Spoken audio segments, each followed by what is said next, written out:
बिहार में विधानसभा चुनाव की रणभेड़ी कभी भी बच सकती है। फिलहाल हर राजनीतिक दल अपने अपने तरीके से तैयारी कर रही है। किसी भी राजनीतिक दल के द्वारा अभी टिकट का घोषणा नहीं किया गया है। हर विधानसभा क्षेत्र में संभावित प्रत्याशी अपने तरीके से तैयारी कर रहे हैं। इस कड़ी में हमारे साथ बातचीत करने के लिए मधुबन विधानसभा से राजद के संभावित प्रत्याशी कमलेश चौधरी जी हैं। ये 5 साल खुद मुखिया रह चुके हैं, 5 साल इनकी भाभो भी मुखिया रह चुकी है। पढ़े लिखे व्यक्ति हैं और इनकी पॉलिटिकल समझ क्या है और ये कैसे तैयारी कर रहे हैं और इनको क्या उम्मीद है। हमारे साथ बातचीत करने के लिए कमलेश चौधरी जी का बहुत बहुत स्वागत है। सबसे पहले आपके चैनल को बहुत बहुत धन्यवाद। और मधुबन विधानसभा के चुनाव की तैयारी राजद के जितने भी संभावित प्रत्याशी लोग सब लोग शुरू किया है, उसमें मैं भी हूँ और पूरा जोर शोर से तैयारी चल रहा है। हम लोग सभी पंचायतों में, गांवों में दरवाजे दरवाजे घूम करके पार्टी के द्वारा मेरे नेता तेजस्वी यादव जी के द्वारा जो घोषणा किया गया है, माई बहन मान योजना, 500 रुपये में गैस सिलेंडर मिलेगा और 200 यूनिट बिजली फ्री, और सरकार जो 13-17 महीना सरकार हम लोग का रहा नीतीश कुमार के साथ में, जो हम लोग ने काम किया, पार्टी ने काम किया, उस सभी उपलब्धियों को हम लोग जनता तक पहुंचा रहे हैं और पूरा जनता मत बना चुकी है। इस पर परिवर्तन होना है। अब हम जानेंगे कि अभी विधानसभा चुनाव की रणभेड़ी बजने वाली है। हर राजनीतिक दल तैयारी कर रहा है, ये भी अपनी तैयारी कर रहे हैं राजद से, लेकिन राजद में ही अपना भविष्य और अपने लिए टिकट की उम्मीद कितना रखते हैं, क्योंकि मधुबन विधानसभा से एक नहीं करीब आधा दर्जन लोग इस दौर में है। पिछले बार भी वे लोग दौर में थे, टिकट एक आदमी को मिला और इस बार अभी तक टिकट की घोषणा नहीं हुई है। अपने लिए कितना अपॉर्चुनिटी है राजद में देख रहे हैं? मैं पिछले 12-13 सालों से राजद में हूँ। 2015 में भी जब महागठबंधन जेडीयू के साथ बना था, उस समय भी मैं प्रत्याशी था, लेकिन उस समय वर्तमान विधायक शिवजी राय को टिकट मिला। फिर 2020 में भी मैं प्रबल दावेदार था राजद के टिकट का, जो मुझे उम्मीद था कि लास्ट तक मेरा नाम वहाँ था, मुझे ही चुनाव लड़ाया जाएगा, लेकिन दुर्भाग्यवश मुझे टिकट नहीं मिला। लेकिन इस बार पूरा उम्मीद है कि मुझे ही टिकट मिलेगा और मैं चुनाव लड़ूंगा, इसलिए कि तेजस्वी जी नौजवान हैं, लंबा राजनीति करना है और वह पढ़े लिखे नौजवानों पर विश्वास ज़्यादा व्यक्त कर रहे हैं। हम लोग जब राजनीति में आएंगे, हम लोग विधायक बनेंगे तो लंबा 15 साल 20 साल आएगा राजनीति हम लोग करेंगे। और जितने भी प्रत्याशी हैं, जो भी है, सब लोग अच्छे हैं, अपना प्रयास कर रहे हैं। लेकिन मेरे बारे में कोई यह नहीं कह सकता है कि मैं पार्टी के साथ विश्वासघात किया।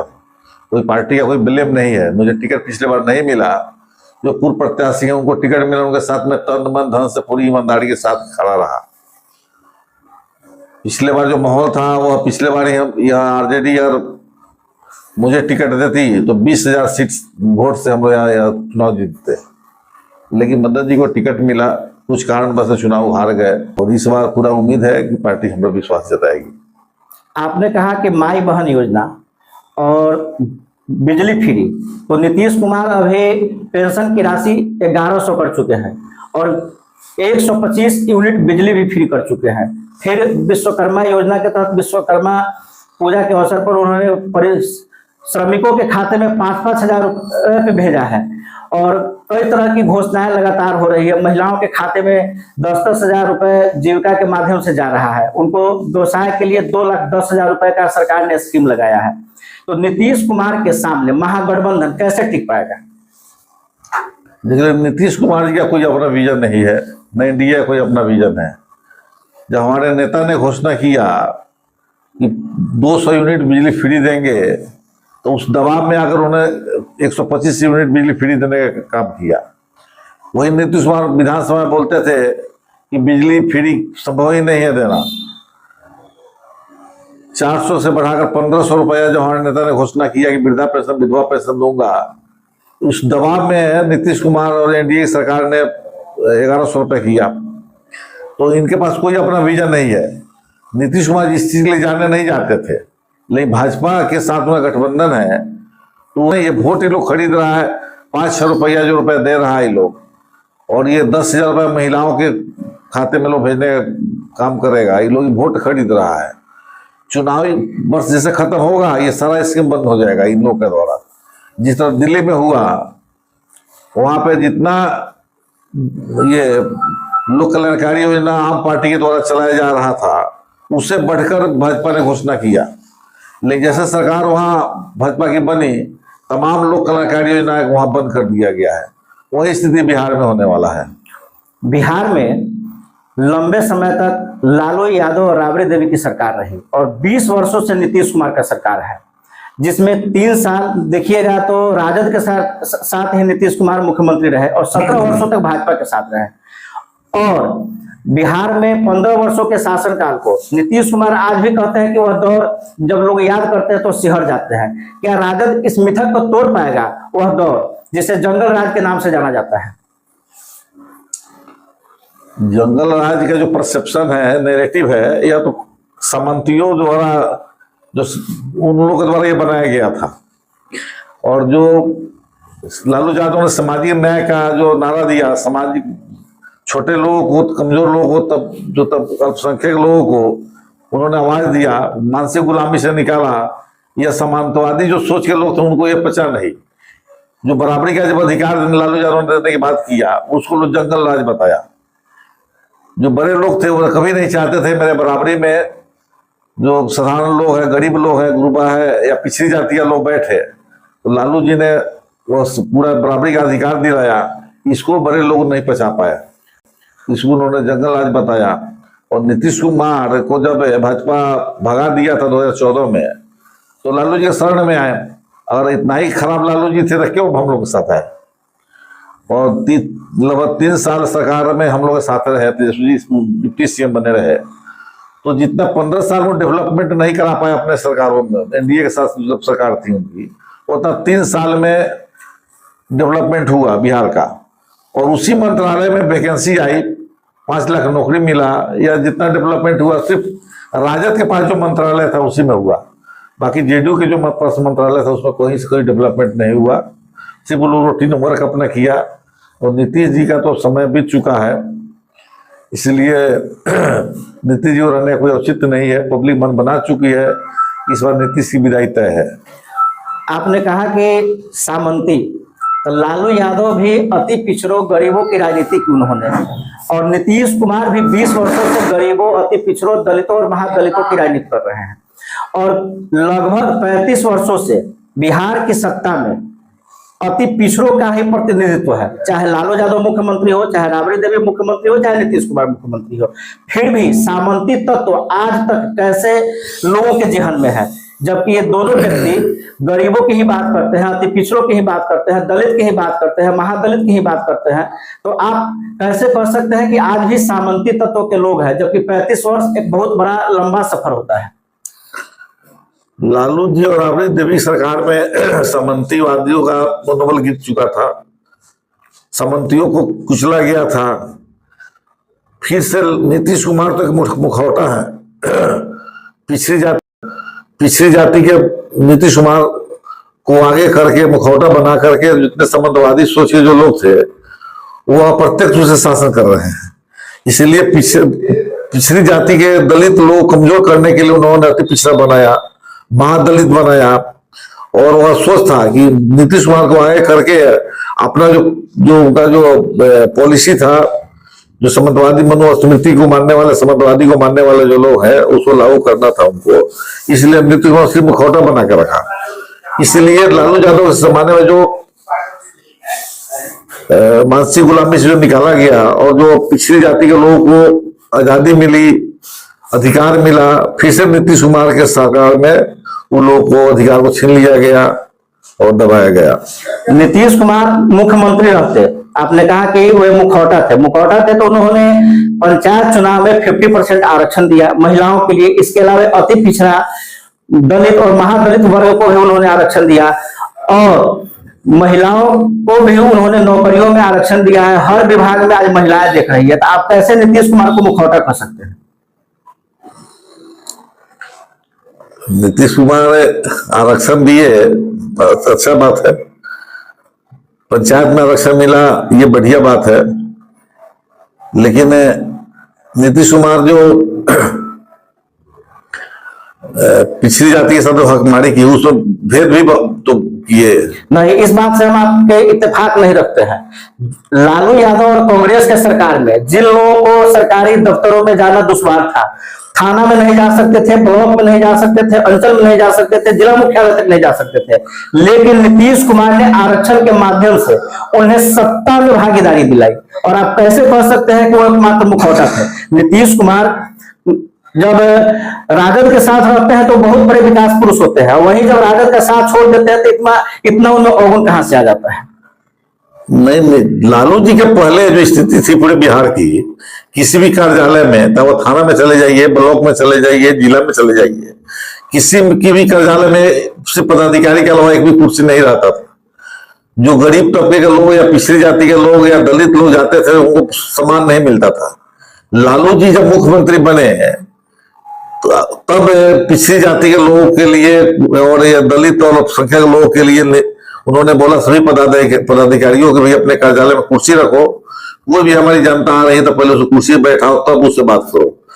तो ये जो परिपाटी स्टार्ट हुआ, नीतीश कुमार के समय स्टार्ट नहीं हुआ है, लालू जी का देन है। उससे पहले कोई जो पिछड़ी जाति के लोग थे या कमजोर लोग, कोई थाना में ब्लॉक में कोई जाता थोड़ा था। ये तो लालू जी जब सीएम बने और राबड़ी देवी के राज में, तब पिछड़ी जाति के लोग थाना में ब्लॉक में जाने लगा।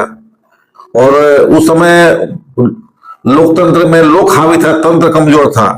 अभी जो स्थिति है नीतीश कुमार के राज में है, नीतीश कुमार के मंत्री का कोई सुनता है? कोई पदाधिकारी? नीतीश कुमार के मंत्री भी आहत है। वह एक अलग विषय है। आपने जो बोला कि ब्यूरोक्रेसी की बात आप कर रहे हैं कि ब्यूरोक्रेसी है, लेकिन बिहार की राजनीति में अति पिछड़ा समाज को लालू यादव के बाद सामाजिक रूप से सबल करने में नीतीश कुमार का कितना योगदान है, आप यह बताएं कि नहीं है?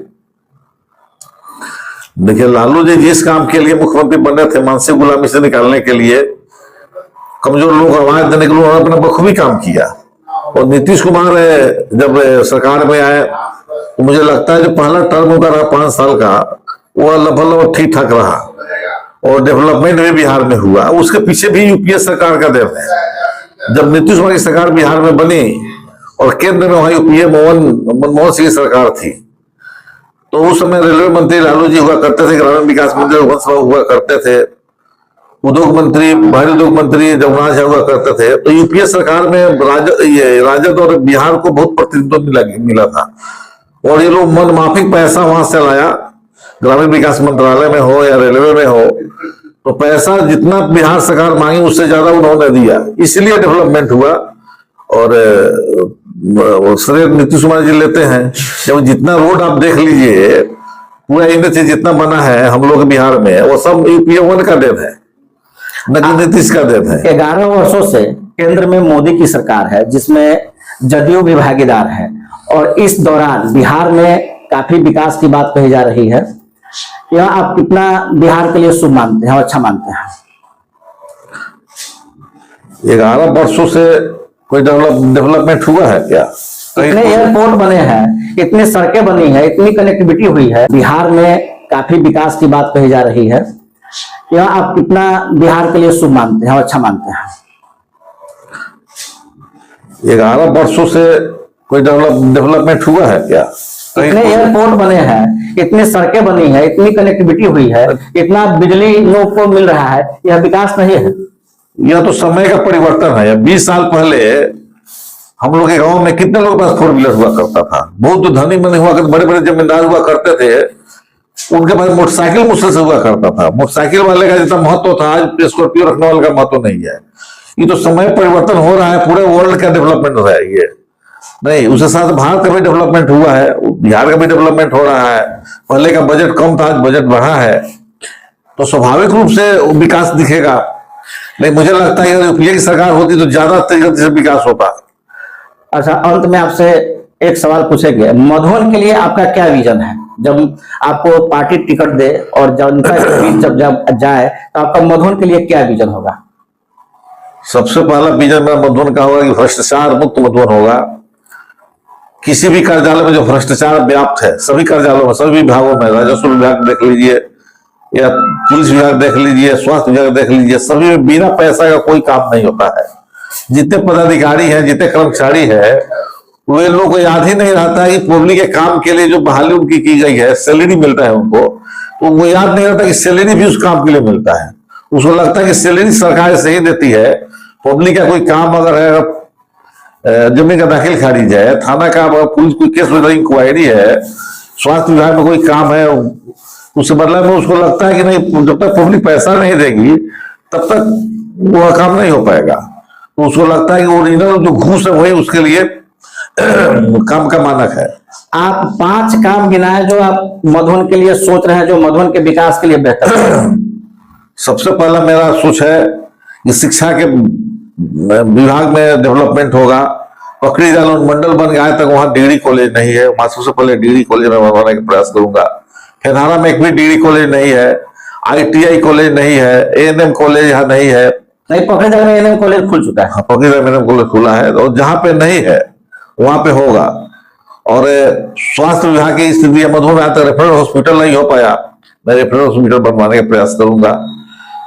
और सड़क का जो स्थिति बुरा है, तो NH को छोड़ दिए तो बाकी सड़कों की क्या बद से बदतर स्थिति है, वह सड़क बनेगा। और बाकी जितने जो भी विकास का जो है मानक उसको मैं सही करूंगा।